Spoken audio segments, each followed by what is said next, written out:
Hey, y'all, welcome back to Right at the Wire. Well, we're going to tackle one of my favorite series of races, and that's the Arlington Million Card that's over at Colonial Downs this weekend. They used to run this at Arlington Park every year, rest in peace, and it was a great event. Just some real solid turf races. They got some of the best turf horses in America and abroad, and this looks like a pretty good series, so let's take a look at it. The Secretariat Stakes is a Grade 2 run on the inner turf at 1 mile for 3-year-olds only. And something to keep in mind for this race, a lot of these horses have plateaued, in my opinion. So it's a pervasive theme, and we want to just keep that in mind as we're evaluating each of these horses. Case in point, number 1, Silver Knot, hasn't really moved forward since the Breeders' Cup Juvenile. Was a dud in the 2000 Guineas, and the 2 starts shipping this one to the States have proved disappointing. In fact, the Belmont Derby, I think they did not show a lot of confidence in this horse because they sent him to the lead early or trying to get the lead. And I think that was basically them saying, we don't have a lot of confidence in this horse winning this race, so maybe with any luck he can wire it. He's a disappointment. At 3-1, he's a major league underlay in this race, in my opinion. And I think you can use him underneath, but he is not a win candidate, in my opinion. Number 2 is Gigante. Steve Asmussen's ice cold at this meet, 0 for 19. This one has shown flashes of some talent, particularly you go back to Indiana Grand off the layoffs, debuting at 3 with a career high buyer. Always love to see that. And he beat a couple of pretty good turf horses with a 93. Did not follow it up with good efforts, and that's a little troubling. It was definitely a bounce, and he didn't do much running in the American Derby, and did a little better in the Edward P. Evans. So the hope is that this one is returning. Usually takes a couple races after a bounce, so this one could very well come right back and run a solid race. He's probably going to want to be on the front end. You do see they tried to rate him last time, and it wasn't a bad thing. So that's always good to know because you do have early speed in this race. But at 15-1, I think this one has the potential to come back and run a pretty good race. And note, Javier Castellano came down from Saratoga for this one. So there's some things to like here, and you're getting good values. And one you want to think about underneath. Number 3 is Nagarock. Graham Motion having a nice meet, and you do get Flavian Pratt who came in for the ride. I think that's encouraging. What isn't to me, though, is it looks to me like this horse is plateaued. Now, if you look at his efforts from the Breeders' Cup Juvenile Turf, you see a move forward in the Eddie Logan, the Transylvania, the Murphy, and then the Manila, but he seems to have stalled at the 90 buyer level. And in the last race, he did have to duel with Talk of the Nation, that's true, but he didn't have an answer in the stretch for more than looks. And that's 4 races. He's been the chalk in a row, and he's only got 1 win to show for it. So you've got another scenario here. There's going to be some decent pace. He's going to be running behind, and I'm not confident that he has the kick to win this. Can he get into the money? Yes. And I'd use him for those purposes. But at 5-2, I think he's a little too short. Mustache number 4 is another one. We after the Transylvania, we're all pretty excited. Nobody expected he could get a mile and a 16th, and he did. And he ran a really nice race. But he followed it up with the same race. Unfortunately, the American Turf and the American Derby ran pretty much the same. And you note that he was caught at the wire a couple of times. And that's you can't feel very good about that, mainly because he's not progressing. That's really the big issue. He will have other horses competing with him for the lead in this race, so I don't think he's going to have it easy. He's going to be on the lead, and he's going to try to slow it down. But I'm not confident over those last couple races that he can wire this field. Now, I'll put him underneath. I think in 5-1 is square, but that's the extent of it. Number 5 is Northern Invader. One for Cherie DeVoe, who's having a really nice year. And normally, if a horse was breaking his maiden and then facing Graded Stakes Company, I would toss on principle right away. Not so here, and here's why. This one is moving forward. Obviously, the move to turf was the right one. The light bulb went off, and this one had a very impressive win. But more importantly, this one's on the upswing. And I think that's the most important characteristic when you compare this one against some of the more prominent horses in this race. Got a career high buyer in 94, another jump forward. He wins this race. I don't think there's any doubt about that. He's going to be rating just off the pace. Will have every opportunity, and if he's good enough, I think he can win. And you're getting 8-1. You absolutely have to have value in this race, and I really like Northern Invader as a potential win candidate. Number 6 is Major Dude. Why wasn't this horse in the Hall of Fame Stakes or the Saratoga Derby Invitational? Those are two big Saratoga 3-year-old turf races. Todd Pletcher's a Saratoga trainer, and yet he opts to put him here. I think there's a reason for that. If you note, this horse is another one who seems to have leveled off a little bit. After the American Turf, which he didn't win, incidentally, you look at the Penn Mile, he won, but against an okay field. And in the Manila, he had no answer in the stretch. He saved ground on the rail the whole way, and he didn't have anything to offer in the stretch. Ran a really, really poor race. So, is he regressing? I don't know. I mean, I think it looks to me like he probably needs a break more than anything. He's been running since January, but I do think it's interesting to note that he is not in the Saratoga turf races of more prominence, and yet they opt to put him here. So, that's a big question mark for me. You are getting 6-1. It's not often you get a Pletcher at that price. I think under is possible, but I'm not confident this one can win this race. Number 7 is More Than Looks. He is cross-entered in the Hall of Fame. We're recording this on Friday, and they're going to be running it Friday afternoon, so be on the lookout. He may be run. I believe he's going to run in that instead, so he'll likely be a scratch from here, but we'll look at him anyway. Really, the light bulb went off in the Manila, ran a really big race. His biggest issue is he can't get out of the gate fast enough, and he's always at the mercy of the field when that happens. He put it all together last time, ran a really big race. We were happy to get him at 7-1, but I don't know he's going to get the pace he wants. This time, he had pretty hot fractions to run to. And there is the possibility that he might regress after running a big race like that. So, no matter what race he runs in, I think we want to be a little advised with him. You are getting 5-1. It's not a bad price, and he can certainly win this race. He's probably going to be the lone late runner, and that's always a good thing. So, More Than Looks is one you definitely can consider. Number 8 is T at 1, and he's very intriguing for a couple of reasons. First of all, this one's improving every single race. So that's the first thing. And is doing better as the class levels of the races are increasing. And that is a perfect scenario progression-wise. Now, will a 79 buyer win this race? Absolutely not. He's not fast enough right now. But note, it was his first race against Stakes Company, and he acquitted himself pretty well. It wasn't the greatest field, but I think it showed that this one is heading in the right direction. Now, if he takes another move forward, is that a winning effort? Probably not. However, if you note the rest of this field being kind of soft for the reasons we stated, then you got to think about this one for underneath. You're getting 12-1. You're getting excellent value, and this horse is moving on the upswing. So, while I don't believe he's a win candidate, I think underneath you're going to get a really nice price, and I think this is one you want to think about.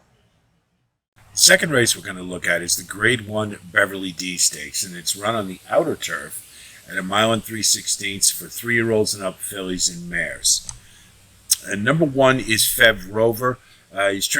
She's trained by Mark Cassie, and this one really hasn't done anything wrong, just keeps getting better. You can't knock her whatsoever for the Diana handicap. I mean, you had In Italian and White Beam, and it was a small field.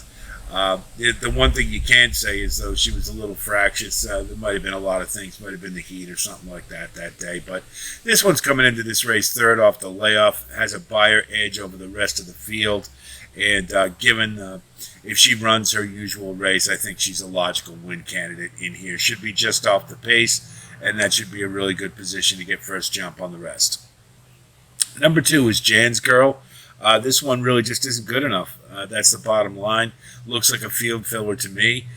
Broke the maiden on synthetic, and they moved to turf and ran a nice race and has 3 wins in a row, but none that measure up with anything in here. So Jan's Girl is a pass. Number 3 is Romagna Mia, and Graham Motion's having a nice meet at Colonial, as we've mentioned, and you do get the Animal Kingdom Connections rematch, refitting. You get Team Valor, Johnny V, and Graham Motion. But this one is a shipper for Graham Motion, and he has not had the greatest of luck with his North American shippers lately. And we do know about him that he is a very patient, an excellent trainer, but very patient, and he takes his time with horses. So the first thing we have to think about is that this one has to acclimate to the States. Secondly, is this one's been running on soft and good European turf, maybe coming down to Colonial where it's going to be considerably firmer would be a help. We just don't know. Really, that's the bottom line to it.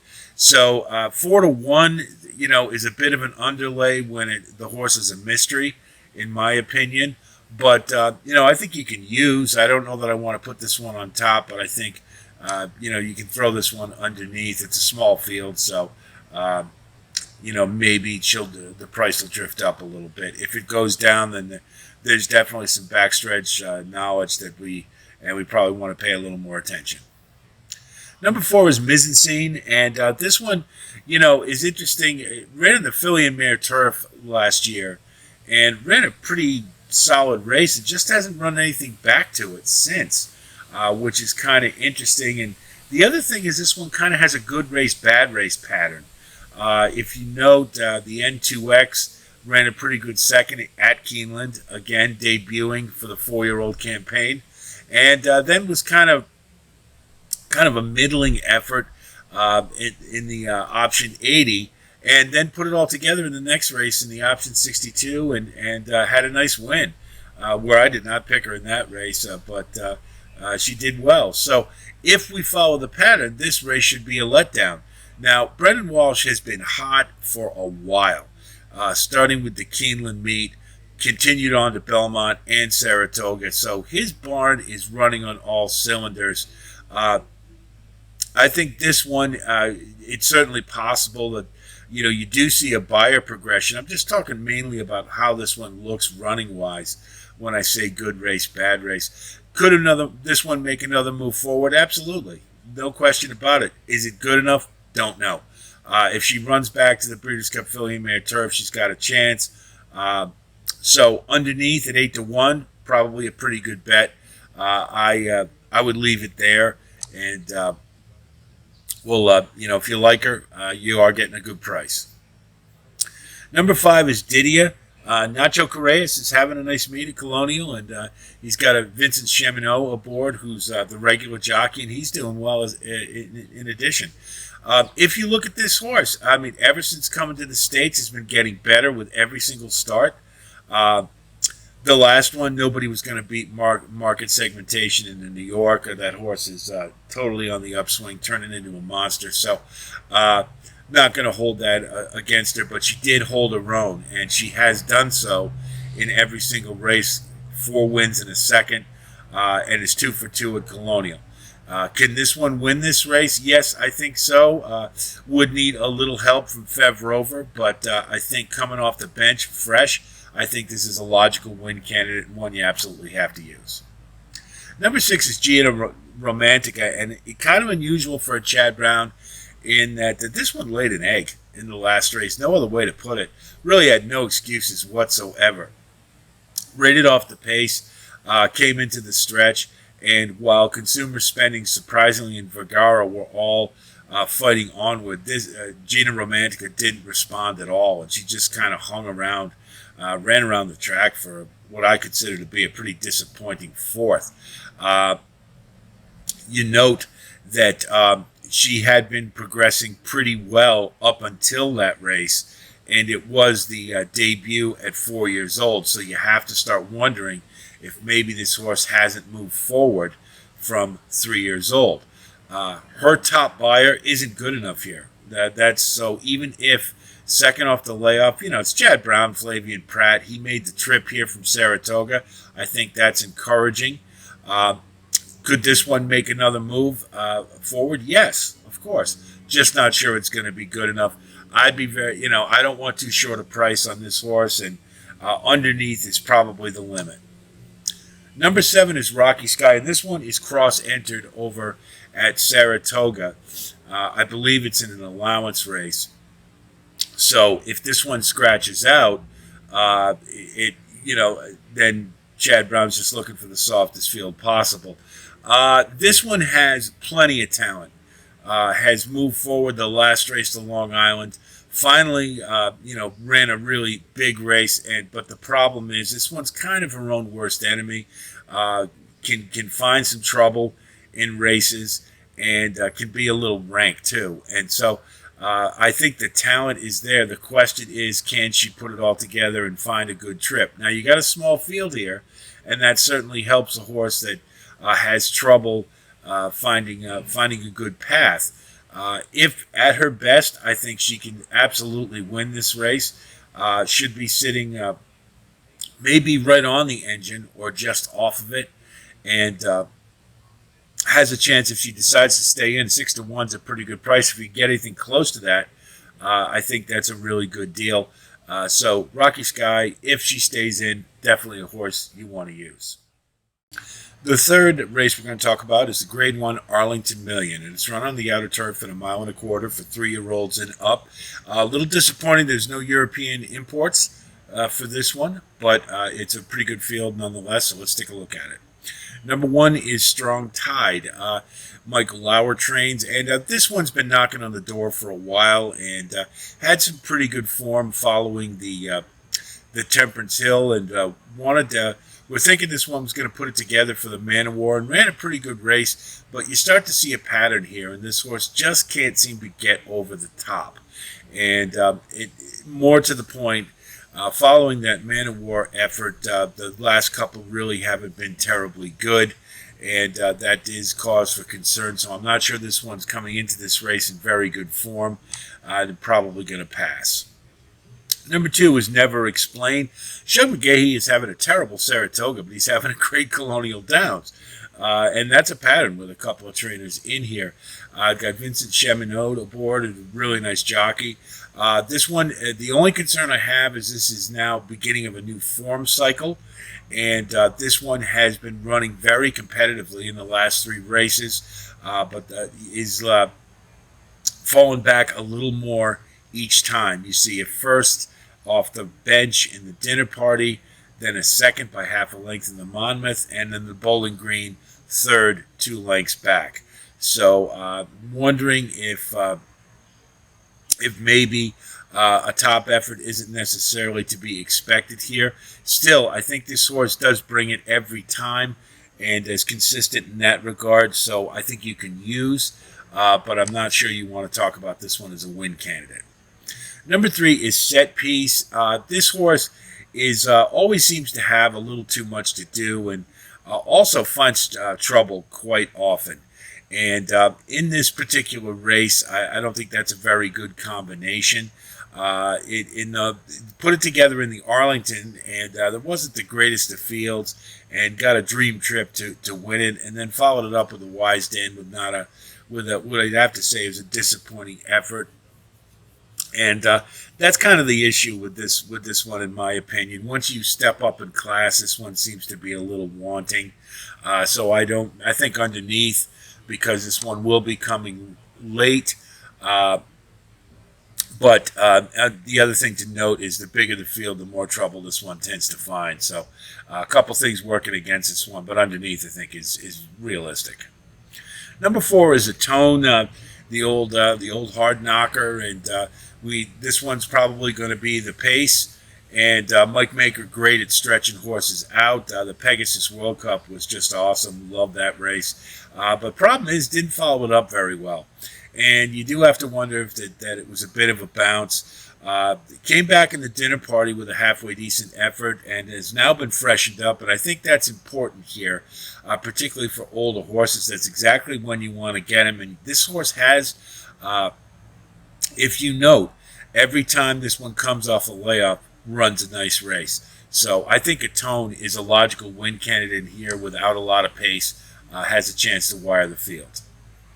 Number 5 is Rock Emperor. This one scratched out of a race that escapes me at Saratoga. It was a $2.5 million stakes race. I can't remember it, sorry. On the 30th of July to run here, and I think that's a pretty good indication that Chad Brown thinks this is a softer spot, and I think he's probably right. But this one never seems to get there. I mean, maybe the fact that it's a softer field, you can upgrade this one's chances a little bit, and you are getting him with a freshening. But I think he's kind of hard to trust, and we have a real hard time looking at this one as a win candidate. But if you like under 5-1, too short, and it's Chad Brown, so you're probably going to be shorter than that, I would lean towards using this one underneath and maybe even tossing. Number 6 is Masterpiece, and this one to me has been an underachiever for quite some time. But there's a couple of things that are interesting. Number 1, this one left the care of Saffie Joseph and was picked up by Dick Dutrow. And if we note the Whitney last week, Barrio's second start with Dick Dutrow resulted in a monster race. Now, there were a lot of things working in his favor for that race, but the point is the horse improved. And you may have that type of situation here. This is the second start with Dick Dutrow.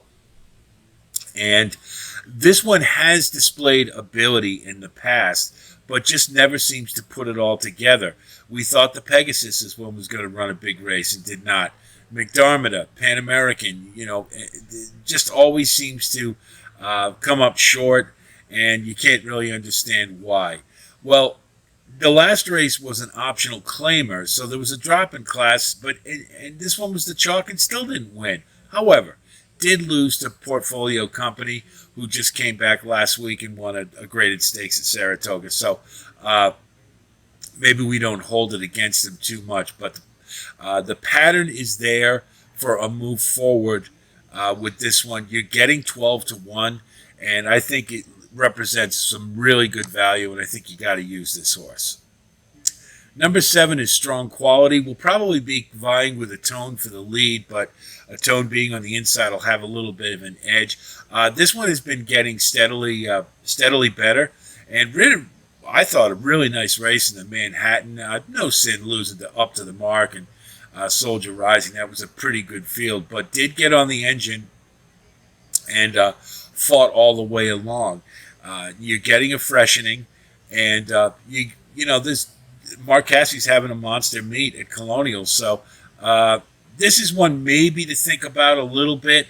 I don't think this one necessarily can wire this field, but maybe underneath, maybe can hang around, just staying off of a Tone.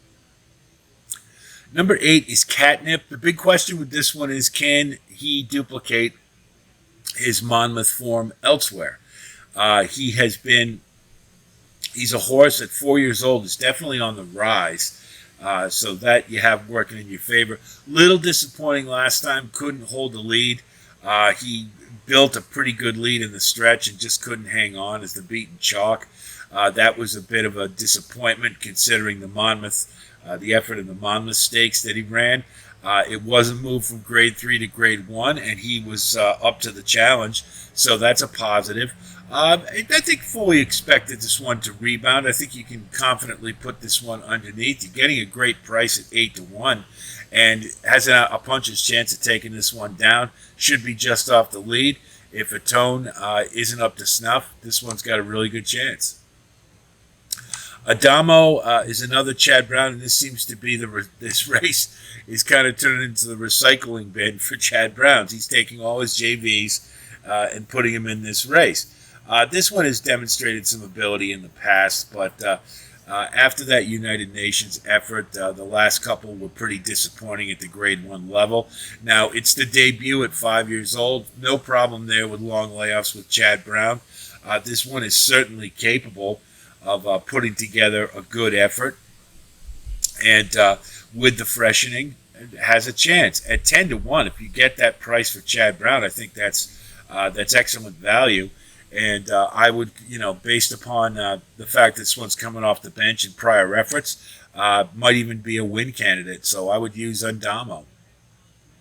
Number 10 is Win for the Money. And really the only appeal to me is that Mark Casse trains and his barn is hot. The last race wasn't bad for a win, but the buyers were light and it was an optional claimer. This is a huge step up into Grade 1 company. It's not the strongest Grade 1, but it is a Grade 1, and there's a lot of knockers who have been at that level for a while. So I think this one's probably on the outside looking in. You do get 20-1, and maybe can get into the try of the Super, but I think that's the limit, and I would probably toss. Number 11 is Santine. Brendan Walsh and Tyler Gaffalione are just lights out. Have been since Keeneland. They've just been a fantastic combination. And so immediately you have to take any horse that Walsh trains. If he puts Gaffalione on him, you have to take him seriously. This one won the Arlington Million last year when it was run at Churchill Downs. But if you look at every effort after that has really not been very good. This seemed to be a bounce that's prolonged, and I can't quite understand really what the issue is, because this horse was just in terrific form at 4 years old, and then all of a sudden just really fell off the table, and I don't really understand why. If he can find that form again, you'd have to like him in this race. The question is, can he find it? It's pretty doubtful at this point. And at 8-1, I think you're getting a pretty good price, but I would lean towards tossing because he's had more than one chance to return to form and just hasn't. So let's take a look at each race, our top fives, and then we'll put a pick three sequence together. Leg 1 is the Secretariat. We're going to go with number 1, Northern Invader. I like the 8-1 price. He's on the upswing. Many of these seem to be plateaued or regressing. I think he's got a really good chance. It's going to be a big step up in the Graded Stakes Company, but the main thing is he's on the upswing. Number 2 is Nagarok. I think he's got enough to stay in the money. He always seems to do that. He's kind of hard to trust at this point, but I think he'll be just off the pace and should be there. He could take it down if he can recover his form or move forward a little bit. That's really the issue more than anything else, but he's a player in here. Number 3 is Gigante. He's demonstrated in the past that he can put a big race together, and you're getting 15-1, and I think that's really important in this race, is that a horse that has the potential to move forward. So at 15-1, I think he's got a shot. Number 4 is Major Dude. He's been disappointing the last couple of races, and I think it's really telling that Todd Pletcher moved him here as opposed to running him at Saratoga in the Derby Invitational or the Hall of Fame. So I think he's got enough to stay under, but I think that's the limit for him. I can't see him as a win candidate. And then number 5 is Silver Knot. Charlie Appleby sent him over here. I think he's good enough to be under, but he just really hasn't move forward from his 2-year-old season. So I think it's logical to think about him under at best, and honestly, I think rather about tossing him. Number 2, the leg number 2 is the Beverly D. We're going to go with Fev Rover, number 1. I don't think there's any way otherwise. He's in good form, or she's in good form, and has a buyer edge over the rest of the field, looking awful good. Probably going to get on the lead and has a really good chance to wire the field. Number 2 is Didia. This is a really good horse. This one is continuing to improve and has every chance to win it. He's going to have to step it up just a little bit to overcome Fev Rover, but I think that's entirely possible. Number 3 is Rocky Sky. Has the talent, but has to find a way out of trouble and put a good trip together. If so, this one has a chance to win, but is her own worst enemy, and she is cross-entered in a race at Saratoga, so may just scratch it and may become moot after all. Number 4 is Romagna Mia. It's the shipper for Graham Motion. He's doing really well at Colonial. Hasn't done very well with North American shippers lately, but when a barn's going well, sometimes that can reverse form. So Romagna Mia will in this type of race, after you get past the top 2, you can roll the dice a little bit. So why not? We'll do it. And then number 5 is Mise en Scene, kind of in a good race, bad race pattern. Kind of expecting a subpar effort here, but does have the talent to factor in the race, and likely underneath is the ceiling. So the last leg is the Arlington Million, and number 1, I'm going to go with a tone. I like the fact he's coming off the bench. He has a history of running big races off the bench. I think he'll be on the engine and has a very good shot to wire this field. Number 2 is Masterpiece. I think that Dick Dutrow may have unlocked something with this horse. The last race was pretty good, and I think this one's poised to move forward, and you're getting a great price at 12-1. Why not take a shot? Number 3 is Adamo, the Chad Brown horse. This one has the ability to do that, to take this one down. It just not really confident that or sure that this one can do so at this point, but has the potential to. And so for that, you definitely have to put in the mix. Number 4 is Catnip. The real question is, can this one run this well outside of Monmouth? Is in good form right now and can certainly factor in this race, but just not 100% sold that he's going to be solid outside of Monmouth, but I think he can get underneath in the mix. And number 5 is Set Piece. Horse has too much to do usually. And in this case, when you've got a tone who's probably going to slow things down, it's really going to work against him. I think that he'll be coming late, so he's got to punch his chance, but underneath is probably more likely. So for leg 1 for the pick 3, we're going to go with value. We're going to go with Northern Invader and Gigante. If we're still alive, we got a shot at a really nice payday. Number 2, we're going to go with Fev Rover, and we're going to go with Didia. And so we're going to be a little chalky there, but I think those are the 2 top logical candidates to win. We're still alive at this point. Now we've got some options. We're going to go with a Tone, Masterpiece, and Adamo. I think those are the 3 logical options to taking down the Arlington Million. So that's what our pick 3 looks like. It's a small ticket, as he always should have for a pick 3, but I think we've got some pretty good options. And if we're right in the first one, we've got a really good shot at a nice payday. If you do like content like this, you can go on over to redditthewire.com. We've got full coverage for Saratoga, 2-year-old analysis, daily plays, as well as full card analysis on the weekend. So if you play the spa, go on over there and take a look. It's a good resource for you. If you do like what you see here on the YouTube channel, please like and subscribe. And we do thank all of you who have recently come on board. We appreciate the support, and I'm really looking forward to having you as part of this community.